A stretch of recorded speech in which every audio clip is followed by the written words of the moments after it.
Hello and welcome to another edition of the River Oaks Report. I'm Blair Henley, joined by my very special guest today, the one and only Paul Annacone. Paul, thanks for making time for us today. Thanks for having me, Blair. You are pulling double duty here in Houston. You're obviously working for Tennis Channel. You're also coaching Taylor Fritz. For Taylor right now, it's about really a long-term picture. You know, filling out physically, understanding his game, and seeing how it will translate on the Pro Tour. But he's feeling comfortable. He's got a lot of weapons.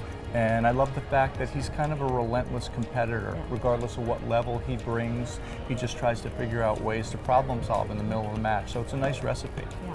Well, he is facing off against Ryan Harrison on Thursday. That's going to be a tough match, but he's coming off a great win over Tim Smichek. He saved match points. How big is that for Taylor's confidence on clay? Boy, whenever you can get through a match and save a couple of match points, it's such a big confidence boost. Ryan's played some great tennis, particularly the last 18 months, so it's going to be a big challenge. I can't wait to watch those guys battle. Speaking of confidence, John Isner also kicking off his Houston campaign on Thursday against Henry Laaksonen.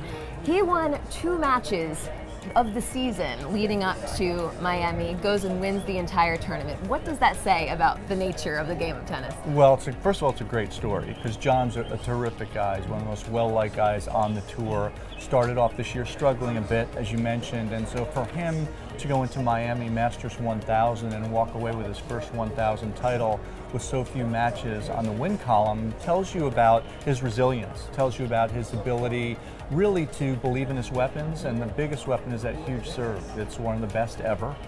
He trusts it, and he shored up the rest of his game for the entire tournament. So for John to be able to do that and then jump up to Davis Cup and win there as well, he's really riding a high. It's great to see. He's been around for a long time, and as mentioned, just one of the most well-liked guys out there. Yeah.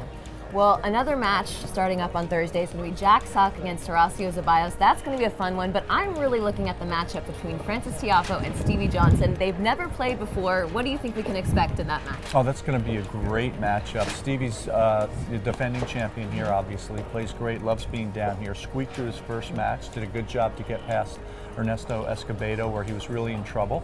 And for Frances, you know, this has been his springboard year, winning the title, his inaugural title down at Del Rey, starting to really believe he belongs at the highest level. So it's going to be a great matchup for Stevie in terms of his self-belief, his confidence, because these young guys, I tell you what, they are like Energizer bunnies. They've got so much energy. They're ready to make a big jump out on the tour, and Frances has shown that.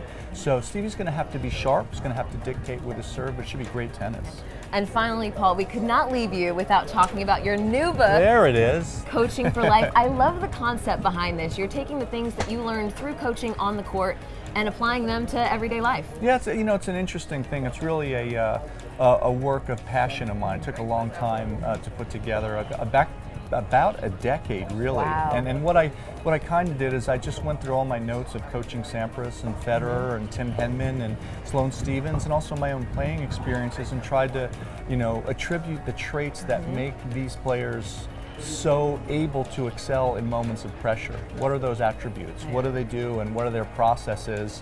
And as I went through it anecdotally, it just became a story for me, and it became kind of a how-to book. And I do think it translates to anything we do in life.